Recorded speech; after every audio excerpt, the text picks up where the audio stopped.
Thank you very much. You see what's happening in everything from Belarus to Hungary. November 3-án újra elnököt választanak az Egyesült Államokban. Ez az egyik legfontosabb esemény a világpolitikában, ami nem csak Amerika, hanem Magyarország, azon belül pedig az Orbán kormány mozgásterére is kritikus hatással lehet. Ahhoz, hogy megértsük, hogy mi a jelentőség az amerikai választások a magyar politikára, ugorjunk egy kicsit vissza az időben. Barack Obama elnöksége idején járunk, 2014 őszén. Az Egyesült Államok húzott egy példátlanul keményet. Korrupciós vádakra hivatkozva kitiltottak magyar kormányzati tisztviselőket az országból, köztük az adóhatóság vezetőjét is.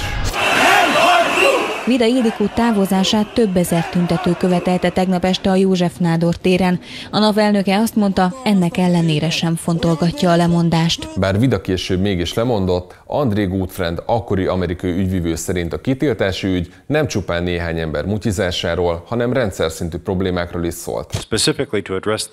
Az ügy nem pusztán a korrupcióról szól, a közügyek átláthatósága, a jogállam működése, a fenntarthatóság, a sajtószabadság, a civil társadalom ügye is aggodalomra ad okot. A botrány hatására teljesen lefagyott a magyar kormány. Orbán Viktor egy hétig nem szólalt meg a témában, Varga Mihály nyilvánosan csodálkozott, Habony Árpád pedig egyenesen Amerikából bizonygatta, hogy ő bizony nincs a kitiltottak listáján. Ebből lett az elmúlt évek egyik legemlékezetesebb magyar mémje, a habonying. Ebben az időszakban drámaian bezuhant a Fidesz támogatottsága a kitiltási ügy, a netadó vagy éppen az urizálás vita hatására. Urizálni a szószoros értelmében uri gyerekek tudnak, én paraszt gyerek vagyok sajnos, annak születtem. Aztán jött a migrációs válság, amit újra meg tudott lovagolni a miniszterelnök, aki menekült ellenes szólamokkal visszatornázta pártja népszerűségét. Majd következett 2016 nyara, amikor Orbán Viktor olyat húzott, amitől az egész világnak elkerekedett a szeme. Hónapokkal a választás előtt első külföldi kormányfőként nyilvánosan hitetett Donald Trump mellett. Tett 3 javaslatot a terrorizmus megfékezésére. És alig ha tudtam volna jobban megfogalmazni európaiként azt, hogy mire volna szüksége Európának. Kezdetben úgy tűnt, hogy Trump megválasztása nem hoz érdemi változást a magyar-amerikai kapcsolatokban. Gutfriend után ismét csak egy ideiglenes ügyvivő jött, aki keményen bírálta a magyar kormány médiapolitikáját. A kormány szövetségesei fokozatosan ellenőrzésük alá vonták a médiapiacot, anélkül, hogy a monopóliumok elleni szabályozó testület tiltakozott volna. De lassan a republikánusok is felvették a fonalat az amerikai külügyminisztériumban, és úgy tűnt, hogy Orbán Viktor udvarlása sem lesz hiába való. 2018-ban olyan amerikai nagykövet jött Magyarországra, aki a demokratákkal ellentétben egyáltalán nem ütötte bele az orrát Orbán Viktor belpolitikai ügyeibe. Arra a kérdése például, hogy mit szól Mészáros Lőrinc szuperszónikus sebességű gazdagodásához, Trump nagykövete így felállt. Magyarország távolról sem tökéletes ország. Mellesleg az Egyesült Államok sem tökéletes ország. Van-e korrupció ebben az országban? Feltételezem, hogy van. Van-e tudomásom erről? Nincsen. David Kornstein egyébként saját bevallása szerint annyira összemelegedett Orbánnal, hogy Trumptól hazafele jövet alsógatjában repültek együtt a miniszterelnök különgépén. Egyébként pedig a nagykövet rendszeresen egyeztetett Habony Árpáddal, akiről Orbán Viktor korábban azt mondta, hogy semmilyen hivatalos kapcsolata nincsen vele. Igen, ismerem Árpádot, és nagyon tetszett nekem, azt gondolom, hogy egy nagyon okos emberről van szó, azt hiszem, hogy egy nagyon kedves fiatal emberről van szó. A demokrata érához képest nem csak a korrupciós tematika került le a magyar-amerikai napirendről. Az Egyesült Államok nem tett érdemi lépéseket egy amerikai egyetem a CEU elüldözése ellen. Orbánéknak azt is sikerült elérniük, hogy az amerikai külügyminisztérium a korábbi szándékaival szemben ne támogassa több 100 millió forinttal a magyar vidéki nyilvánosságot. A külgazdasági és külügyminisztérium híradónkkal azt közölte, magyarázatot kértek az ügyvivőtől a magyar médiának szánt pénzről.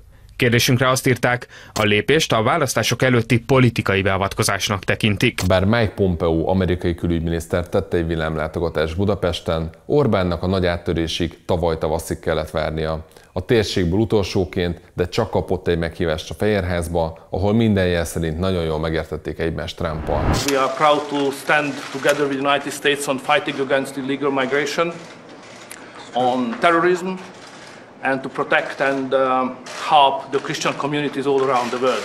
So, President, thank you very much for the invitation. And you have been great with respect to Christian communities.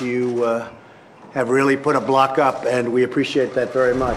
Orbán és Trump találkozója az amerikai nagykövet szerint nem csak a kamerák előtt volt szívélyes. Az Egyesült Államok elnöke Orbán Viktor úr tekintetében azt mondta, hogy olyanok vagyunk, mint az ikrek. De túl a személyes szimpátián a magyar kormány azt mondja, hogy Trumpal jobban jár Magyarország, mint a demokratákkal. Milyen szempontból javultak a magyar-amerikai kapcsolatok az elmúlt időszakban? Minden szempontból. Gazdaságilag is, politikailag is, nyilván ideológiailag is közelebb áll hozzánk, a republikánus párt mindig is közelebb állt, mint a demokrata párt, tehát minden szempontból. Bár ez nagyon jól hangzik, a legfontosabb stratégiai, katonai-gazdasági kérdésekben nincs igazán elmozdulás a magyar-amerikai kapcsolatokban. Orbán a szezonnyitó dolgozatában le is írta, hogy miért lenne neki igazán fontos Trump győzelme. Mert jól ismerjük az amerikai demokrata kormányok morális imperializmusra épülő külpolitikáját. Ha kényszerítve is, de megkóstoltuk. Nem ízlett, nem kérünk repetát. Vagyis Orbán Viktor nagyon nem szereti, ha ilyen emberi jogi, korrupciós, demokrácia leépítésével kapcsolatos kérdésekkel csuklóztatja bárki. Márpedig éppen emiatt aggódhat az amerikai elnökválasztás miatt. A felmérések szerint Joe Biden előnye jelentős Trumpal szemben, a demokrata elit pedig nagyon nem nézte jó szemmel, ami az elmúlt években Magyarországon történt. Az amerikai sajtóban visszatérő téma volt a magyarországi jogállam leépülése, amit többnyire demokrata szenátorok rendszeresen szóvá is tettek. Hungary, which is a NATO ally, is no longer a democratic state according to the principles of the founding of the NATO alliance. Ráadásul Orbán és Biden kapcsolata sem nevezhető felhőtlennek. Bár a kormány megpróbálta elhitetni, hogy a 2014-es választások után Joe Biden a beszélgetés során gratulált Orbán Viktornak pártja választási győzelméhez. Valójában az akkori amerikai alelnök nem gratulált Orbánnak. Joe Biden Magyarország NATO tagságának 15. évfordulóját üdvözölte, ami a diplomáciában egy lényegesen hűvösebb viszonyt jelez.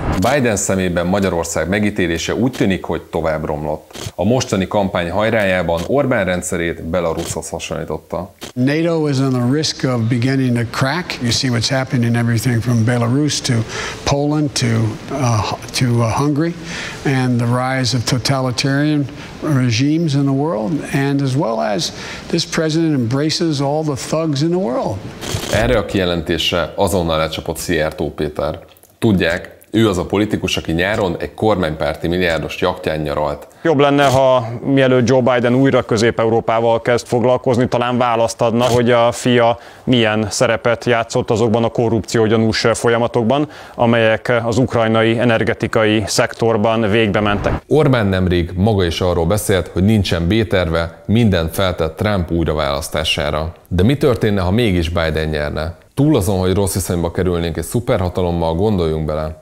Másfél év van a választásokig, az ellenzék egységesülése pedig szorosabb küzdelmet ígér, mint valaha, ráadásul gazdasági visszaesés is közeleg. A kitiltási botrány pedig megmutatta, az Egyesült Államok nagyon be tud kavarni, ha nem nézik tétlenül Orbán köreinek ténykedését.